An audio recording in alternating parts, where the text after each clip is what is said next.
Hello. Hello. Sir ಒಂದು Toyota Innova ಒಂದು ಗಾಡಿ ಕಳಿಸ್ತಿದ್ರಲ್ಲ. ಹೌದು ಸರ್. ಮಾಡಲ್ ಎಷ್ಟು ಗಾಡಿ ಇದು? 2010. 10 ಮಾಡಾಗ. ಹೌದು. ಓನರ್ ಎಷ್ಟಾಗಿದ್ರಣ್ಣ ಗಾಡಿ? 5. ಡಾಕ್ಯುಮೆಂಟ್ಸ್ ಎಲ್ಲ ರನ್ನಿಂಗ್ ಇದೆ ಗಾಡಿ? ಹಾಂ, ಇನ್ನು 2 ತಿಂಗಳು ಪಾಸಿಂಗ್ ಇದೆ. 6 ತಿಂಗಳು 7 ತಿಂಗಳು ಇನ್ಶೂರೆನ್ಸ್ ಇದೆ ಇನ್ನು. ಗಾಡಿ ರೇಟಿಂಗ್ ಎಷ್ಟಾಗಿದೆ ಅಣ್ಣ? ರೀಡಿಂಗ್ 150 ಆಗಿದೆ. 100 ಹೊಡೈತೆ. ಹಾಂ. ಇಂಜಿನ್ ಎಲ್ಲ ಚೆನ್ನಾಗಿದೆ ಗಾಡಿದು? ಹ್ಞೂ, ಇಂಟೀರಿಯರ್ ಎಲ್ಲ ಚೆನ್ನಾಗಿದೆ. ಟೈರ್ ಕಂಡೀಷನ್ ಅಣ್ಣ? ಟೈರು ಒರಿಜಿನಲ್ ಟೈರ್ ಅವೆ 4. ಲೋಡ್ ಯಾವುದಿಲ್ಲ ಅಲ್ಲ ಗಾಡಿ ಮೇಲೆ? ಲೋನ್ ಗೀನ್ ಏನಿಲ್ಲ, ಫುಲ್ ಕ್ಯಾಶಲ್ಲಿದೆ. ಲೋಡ್ ಯಾವುದಿಲ್ಲ. ಹಾಂ, ಫುಲ್ ಕ್ಯಾಶ್. ಫೀಚರ್ಸ್ ಏನು ಬರುತ್ತೆ ಗಾಡಿದು ಒಳಗಡೆ?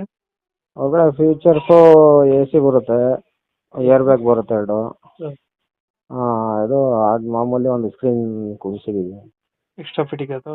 Extra fitting. Power steering, power window system, ಹಾಂ,